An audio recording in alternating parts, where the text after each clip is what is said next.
Greetings, Neuse Little Pod listeners. This is your host, Matt Gore, reminding you to please like, follow, subscribe, and share the podcast on your available podcast apps such as Spotify, Apple Podcasts, YouTube, iHeartRadio, and any other podcast app you can think of.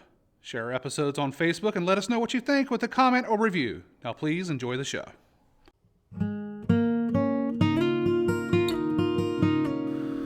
Good evening and welcome to Neuse Little Podcast. This is an audio program talking about the backstage antics and stories of running a small-town community theater on the banks of the Neuse River located in Smithfield, North Carolina. We lovingly refer to the old girl as the Hut. We hope you enjoy. Good evening and welcome to another episode of Neuse Little Podcast. We have a very special episode for you this evening where we have the cast and director of the new show at Neuse Little Theater, Monte Carlo. That is Monte Carlo by Lydia Strick, and it's going to be playing February 17th, 18th, and 19th. The 19th is a 3 p.m. matinee, and the 24th and 25th. So that's Friday, Saturday, Sunday, and then the next Friday and Saturday. All shows besides the 19th are start at 8 p.m. And if you need to reserve tickets, just call 919-934-1873. And we'll get you a seat there. I have it on good authority that we will soon accept credit cards. Ooh, yes. Finally joining the 21st century, as it were, up in here in this little theater. So we're excited about that. Not this show, but it's on the horizon, people. So just bear with us.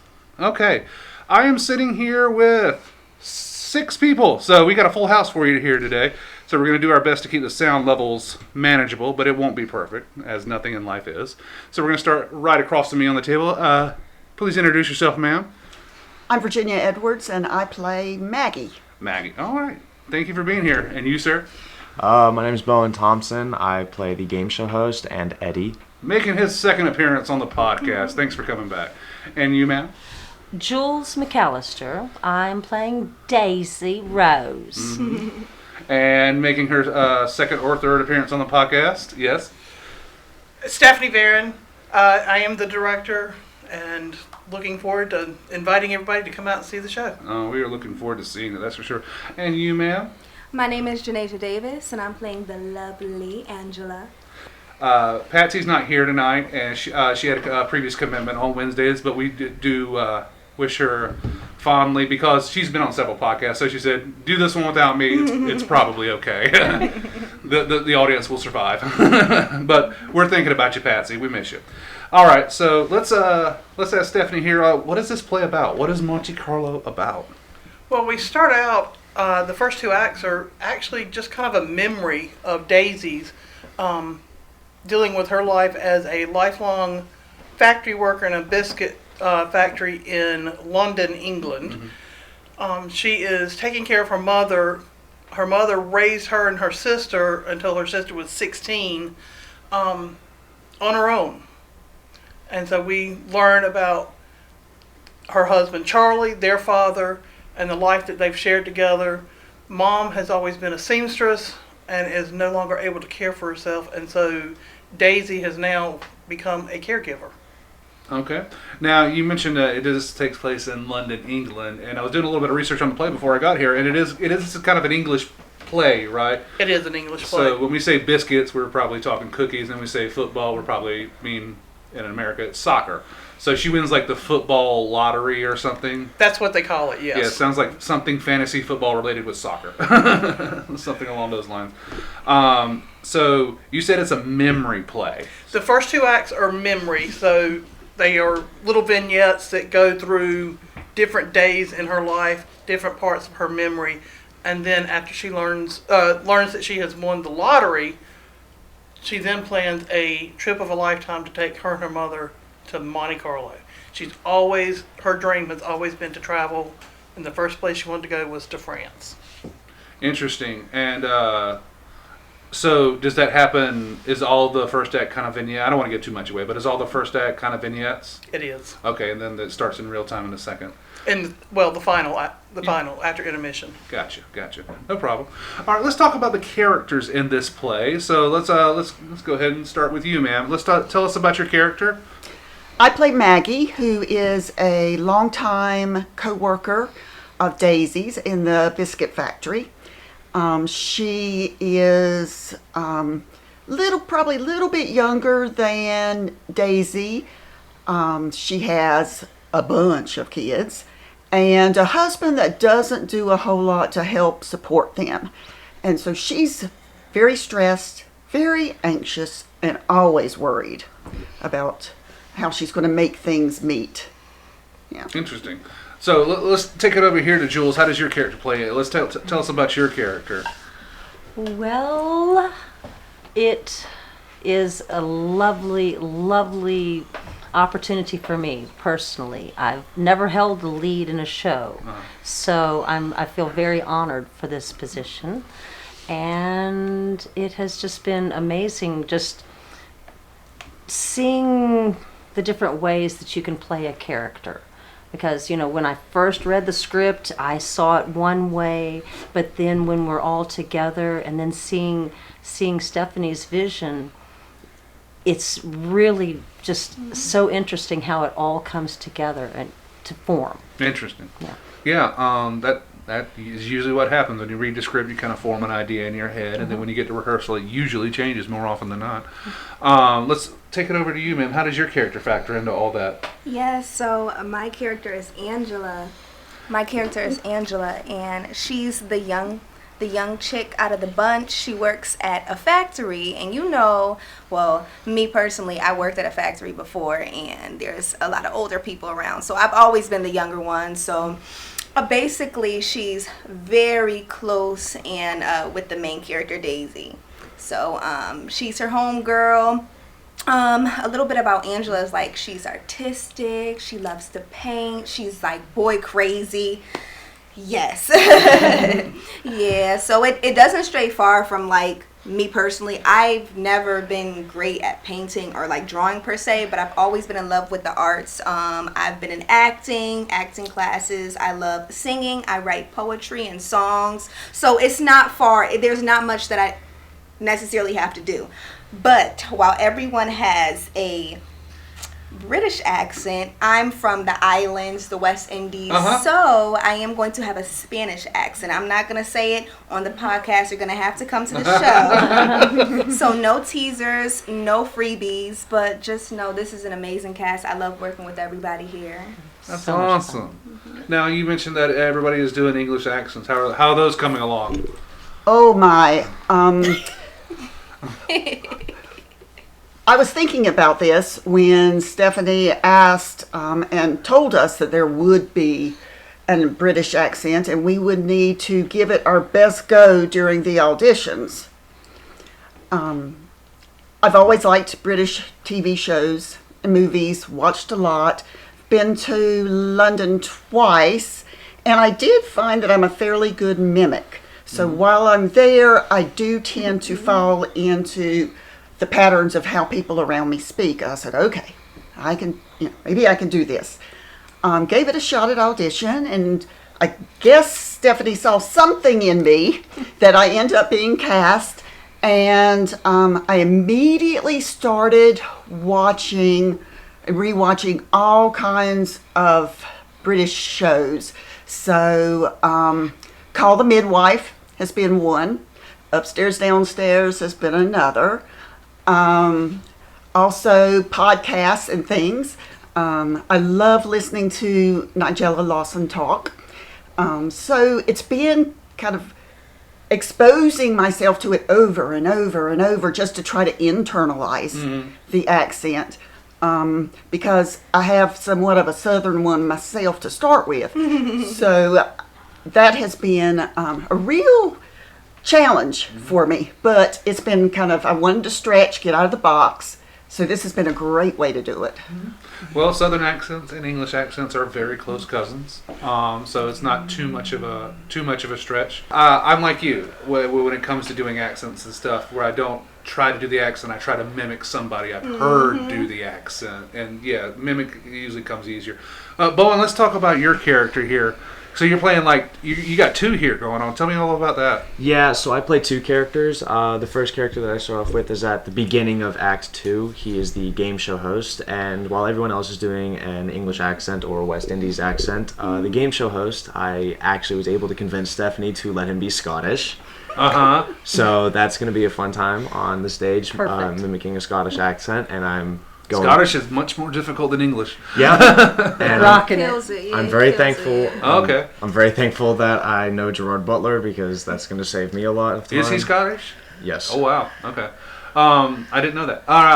I'm very tempted to ask you to do it, but I'm going to defer to her, and we're just going to have to come see the play and see these wide range of accents on stage. Accents are always tricky there, Stephanie. You know, it's one of those things.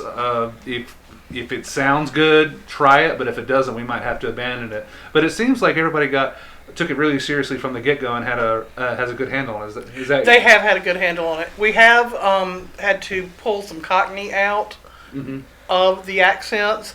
We're playing a little bit, I won't say lower class, but they're the working class. Yeah, so look at And so our tendency as Americans is to go Dick Van Dyke. Yeah.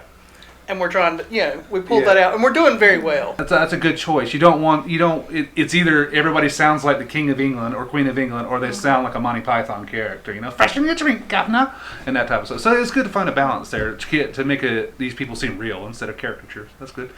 All right, so now, do you use an accent? Obviously, you're in London, England, so you use an accent as well. How's it coming along for you? Well, I'm learning to ride with reins. I'm more of the mother in real life. I'm a mother of four, so I've got the Mary Poppins and the Oliver and all of the movies. So in my head, I'm hearing Cockney, and of course the first 2 weeks of having the script, I'm hearing it. I'm going like, okay, exactly how would Dick Van Dyke say this? Yeah. So I'm having to rein in a lot and just kind of reshape how I hear it in my head so it comes out of my mouth the way that it is intended. Interesting. No, it's interesting to always talk about the processes along those lines. So when it comes to, are you more the comic relief character? Is that what I'm picking up on here? The comic relief? Okay, so I'm basically just trying to be like extra, and Daisy is supposed to be the comedian of the three girls, so I just pump her up, and I'm like her like big support, when it comes to the jokes, and I support her because I feel like she could have been a comedian. Okay, life, so Daisy's so the more comedic character. So yes. It is like a dramedy, right, Stephanie? It is a dramedy, yeah. Daisy has a character or a relationship with her mother that's different than with her friends at the factory. And so her friends see a different side of her, like we all do. We have a different relationship with our family that they don't always see some of our outgoing or our characters that we bring up with family or folks outside the family. Yeah, that's normal for sure, yeah. Now, I was reading when I was doing some research for the play before I got here, just to have some idea of what I was talking about, at least fake it. The idea of the spinster, the idea of the spinster is kind of really placed under a microscope and examined in this play, wouldn't you say? It is. So let's talk about that a little bit. The ideas of these characters that are quote unquote spinster. That's not a word we have that we use in 2022, but it used to refer to in older literature and movies and such. A woman who's unmarried past the age 30, 35, although that fluctuates. If you go back hundreds of years ago, it's like, wow, you're 19 and don't have 4 kids by now. What's going on? And I think in this, what era does it take place in, Steph? It's set in 1980s. But Daisy was born during World War II, and she explains what happens to her father. Her father and her mother married. They had their daughter. He went off to war, came back, and then they had Daisy, or had her sister. That's okay. They went off to war after having her older sister. And then he came back on leave from World War II, and had Daisy, and he went back to war. Gotcha. And Yeah. never came back home. I was about to say, I'm sure he was just fine, and he came back and raised his family, and all's well that ends well. No, without giving too much away. We do. Is Daisy? I'm correct in saying Daisy's like the kind of the prototypical spinster character in this, right? She is, but we've discovered something about her in going through this play that'll be interesting for the audience to put a 21st century viewfinder on. Good. I mean, I think that's always important because you got to have it. You got to be able to relate to it, to like it. So, that's interesting. Usually when we do these, people are forthcoming about what's going on in the play. But it seems like almost everybody here is just holding their cards very close to the vest, which I find very interesting. Because we don't want to give away too much, we want people to come out, see it, enjoy everything. Look at this beautiful talent. There was somebody who was in the play the other day just helping us with lines, and she had seen parts of the first 2 acts but not the third, and she was very surprised with the outcome of it. So I think we all kind of have that in mind, and again, we don't want to have any spoilers. No, we don't want spoilers. So let's talk about the hut. Let's shift our conversation from the play to the actual working here in the hut. We're sitting in the Old Girl now. We're upstairs in the booth, the tech booth. But let's talk about the actual working here. This is your first experience here, right?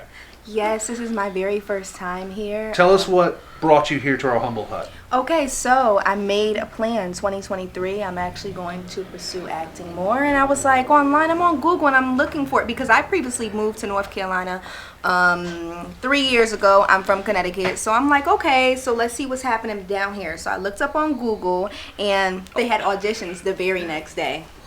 So you're interested in pursuing acting as a career more, or just, yes, more. Okay, excellent. And I feel like this is like a good start. It's a good experience. Yeah. We love new people here. We always try to invite new people with open arms and stuff. And and it's a good stepping stone into the first little process.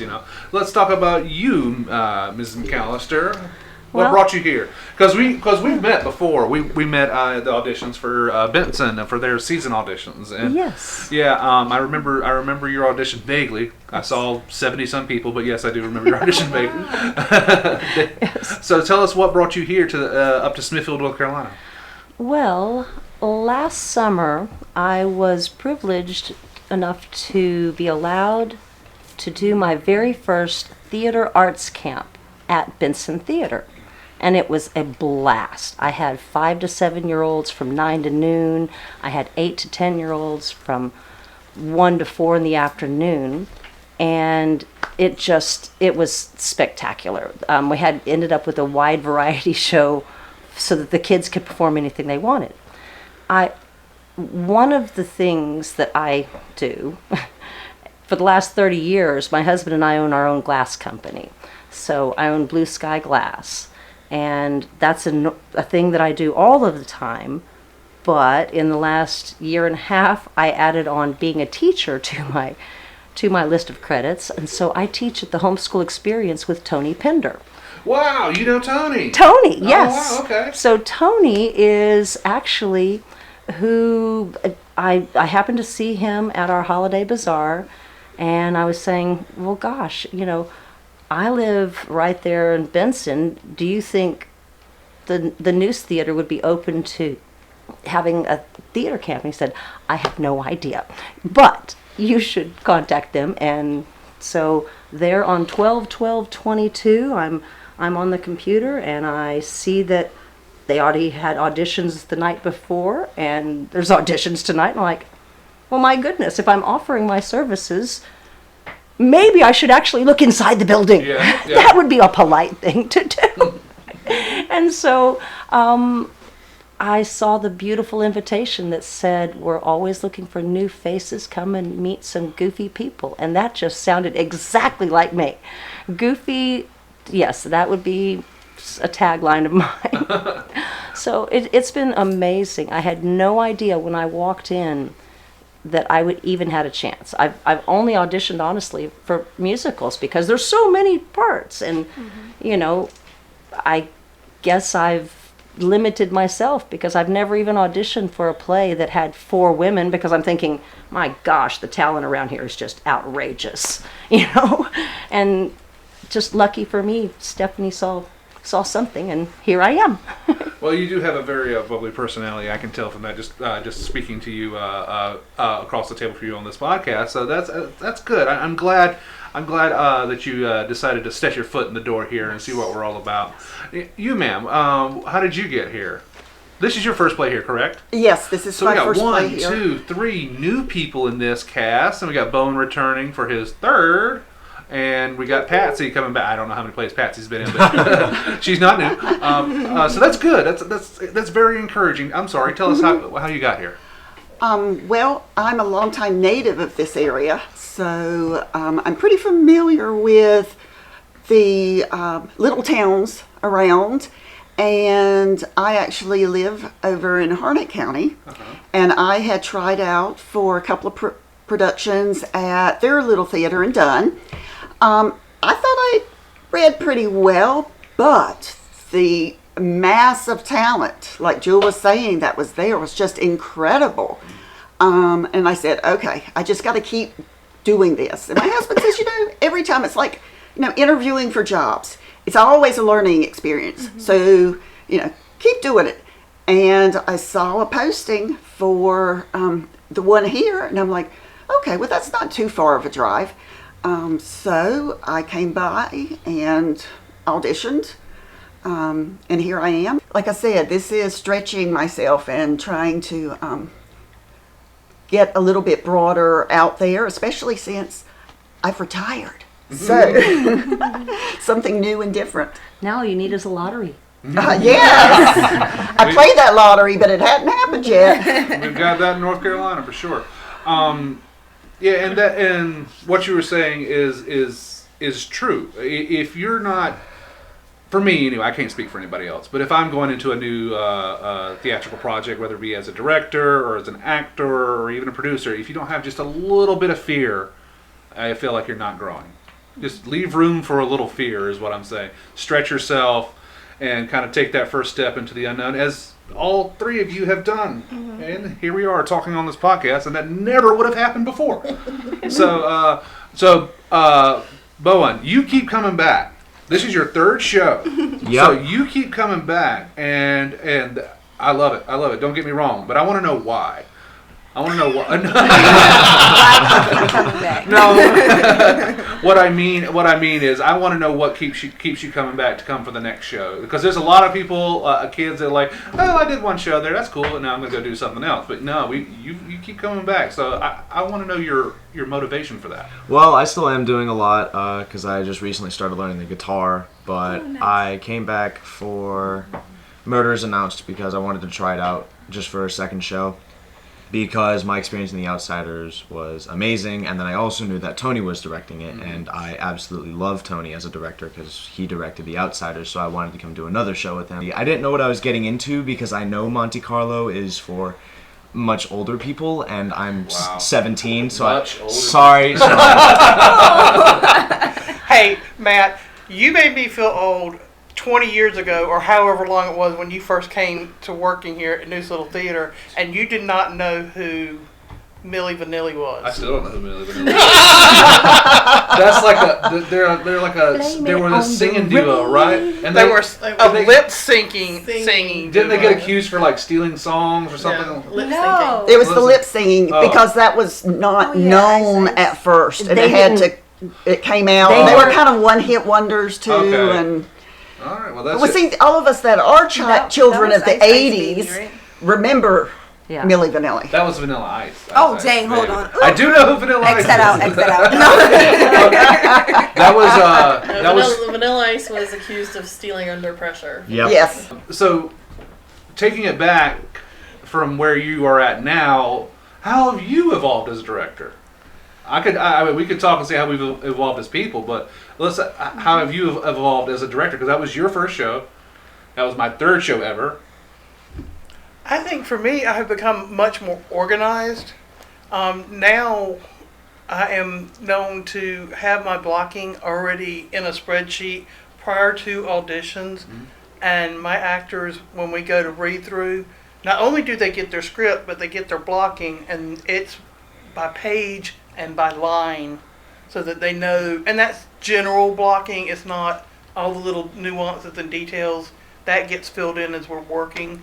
And I also tell them at the beginning that this is how I've envisioned it, but once we put it on stage, things may change. Yeah. And things have changed. Yeah.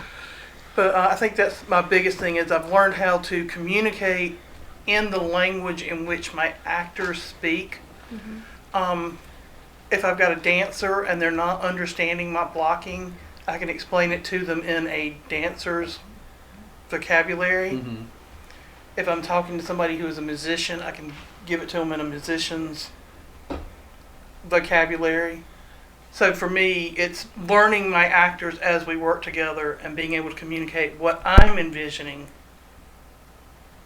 by the things that they're presenting to me. Interesting. Yeah. And let me correct myself. It was 2009, not 2008, that we did Lend Me a Tenor. So let's see. So I would love to ask you more about the play, but I don't want to spoil anything. It seems you guys are reluctant to talk to. Not in a bad way. I don't mean that in a bad way. It's actually a very interesting way. It makes the podcast fresh. Yes. So, is there anything that you'd like to tell us about this play that is not revealing too much that you haven't already said? I think for Act 3, with it being the beginning of the show, as I said, the first 2 acts are vignettes, and it's on a black box stage.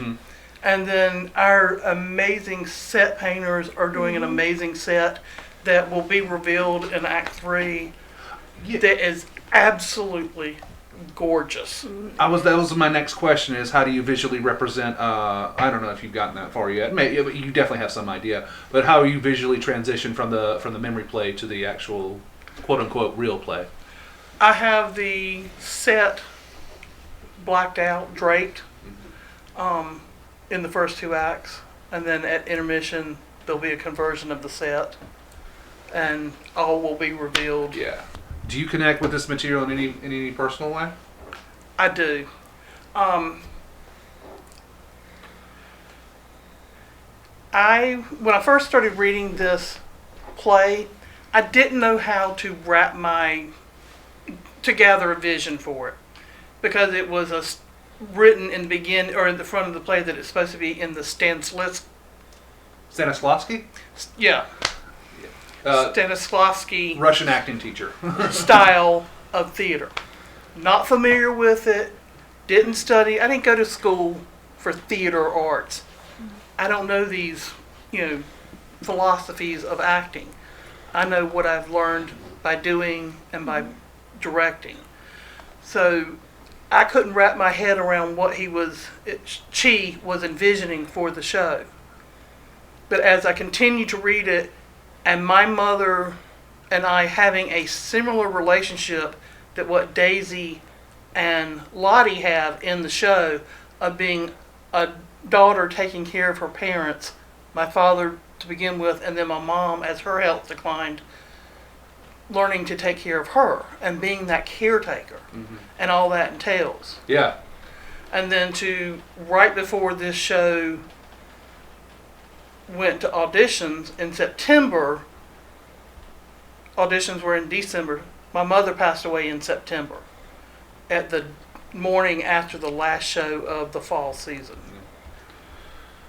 Yeah, and we offer our sincere condolences. And I don't know about it as much as you do, but I do have a taste of that in my personal life, because I was a caregiver to my grandmother for many years before she passed away in 2017. So I do have a little taste of that. And let's talk about that with the actors here. So, are they in a codependent relationship, the mother and the daughter?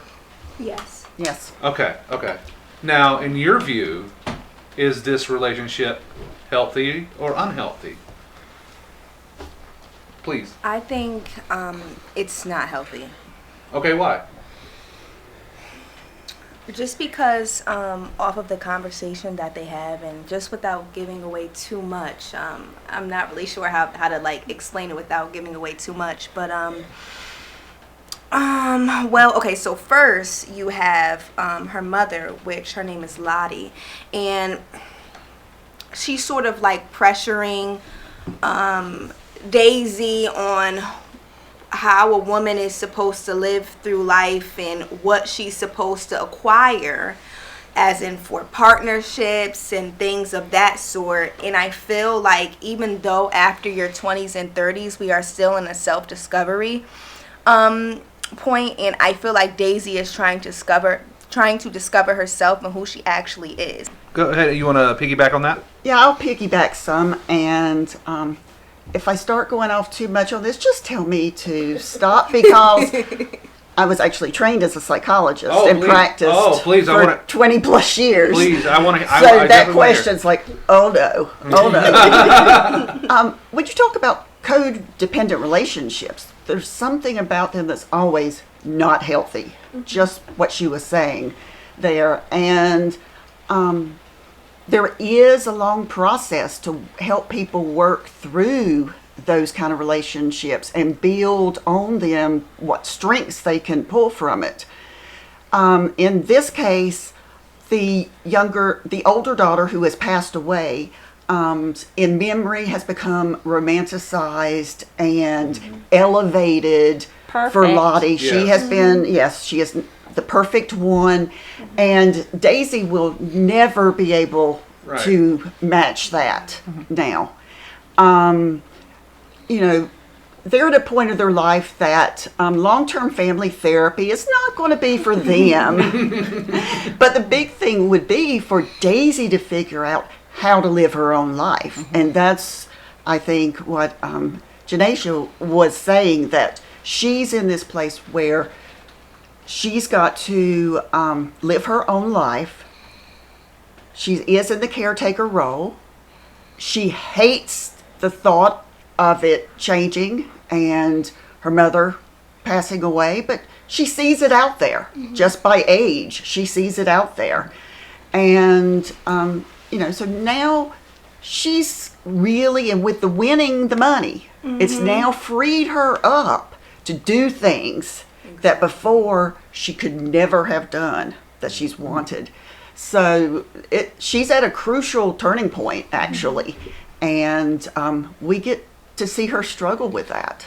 One of the things I really like about all of the characters is, personally, I can relate to each of the characters. Like, I've been the artsy, fun, great friends with the older crowd at my various jobs. I am a mother with too many children, 4 children, and all that comes with that, and the stresses of how are we going to pull all of this off, and my father actually had his first stroke when I was 17, and it drastically changed my path in life. I had a set path that, I had a really, really great set path I'd been working on, but when my father, I'm a daddy's girl, and that made the decision to not leave, go to out-of-state college, to stay at home, go to the little university in my town so I could be with my dad. And I take care of my mother-in-law, my grandmother and my mother-in-law. So I've been a caretaker again and again, and most of my life. So I can relate to her.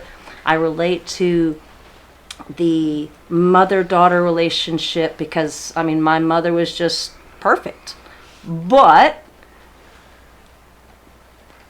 as a teenage daughter of a perfect person, you just hear criticism, and as an adult mother, I can look back on conversations and go, oh, she was just loving me, and she was just trying to help me and prepare me in a different way. So, it's strange how a 40-year span of time of one conversation can go from, oh, okay, now I get it. She loved me and she was only trying to help me. It was not criticism that my mother was giving me. So it's really interesting how each of the characters, and working as a waitress, I can relate to some of the characters that our beau has.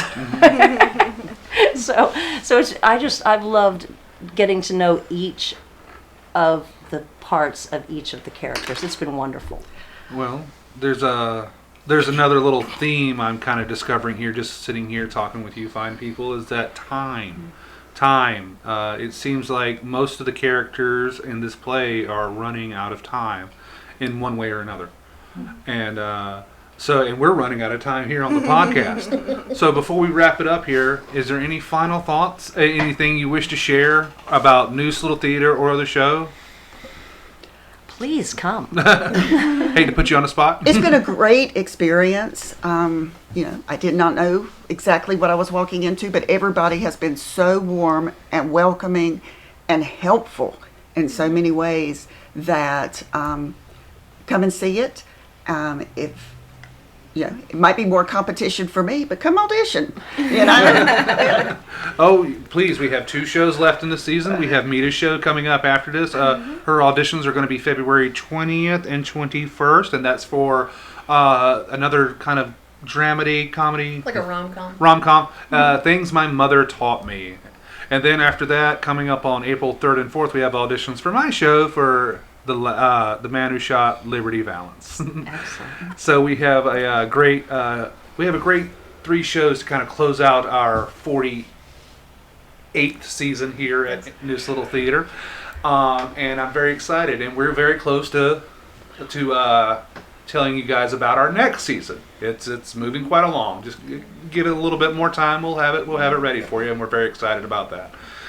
And number 50 is coming up very soon, and that's going to be as Mita checks her blood pressure. And that's going to be a very big deal around here because we've been entertaining the community here. Well, Neuse Little Theater has been for 50 years. I've only been here since 2008. So we do have members and actors that have been here since the beginning. Since the very beginning. And if you want to know, it's true. And if you want to know more about the history of NLT, go to our first kind of 10, 15 episodes of the podcast where we interview people from the beginning, from the people who signed the first charter. Yes, ma'am. Tell us, Matt, where can we find these wonderful platforms? Well, I'll tell you. You can find our podcast on Spotify, Apple Podcast. What's that one I always forget? Bird Box. iHeartRadio, yeah, that one. Anywhere you can get podcasts, our podcast is available for free. We've done 57 episodes, and the first kind of 15 or so are like the history of the theater. And then we kind of caught up, and now we're just doing show by show. And instead of doing a bi-weekly podcast like we were beginning doing, we're just doing the podcast when we got something to say. We don't want to try to artificially fill in stuff like, ooh, let's talk about the wigs this episode. There's some strange ones up here. There is, but can I fill 45 minutes? All right. Anyone looking to donate wigs to the Neuse Little Theater, don't talk to us. Steven has decreed no more wigs. We're running out of space, and he's tired of looking at them. Creepy. Yes, a nice wig collection. Okay, so I just wanted to enclose that I'm so thankful and grateful that I was given this opportunity. I also want to say thank you to the amazing director. She really works with me. Once again, please come to see the show, the dramedy Monte Carlo by Lydia Strick. And it's going to be going up February 17th, 18th, and 19th, and then the 24th and 25th. Once again, the 17th and 18th and 24th and 25th are 8 p.m. shows with the 3 o'clock matinee on the 19th. If you're trying to get to that 3 o'clock matinee, I highly encourage you to reserve your tickets because that usually sells out. So I want to thank these lovely 5-6 people. Roy didn't have much to say. Roy, tell us your experiences about the play. How are you having a good time here? Just kind of watching? Watching, listening, sitting around watching. I think it's beautiful, the art of the play. Have they roped you into working backstage yet? No. No one's asked you to work backstage yet? No, wow. He skated by.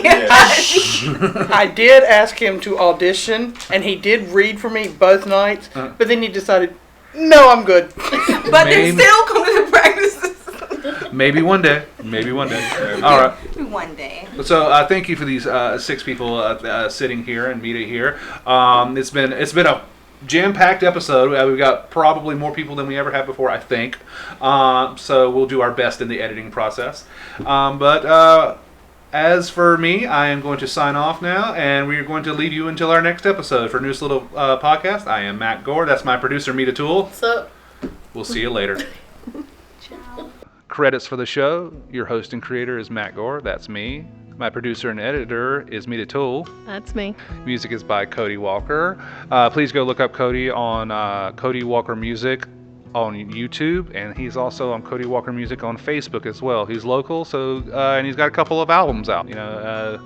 Easy listening, John Denver type of guitar voice. That Cody Walker. All right. Thanks for listening. We'll talk to you later. Bye-bye.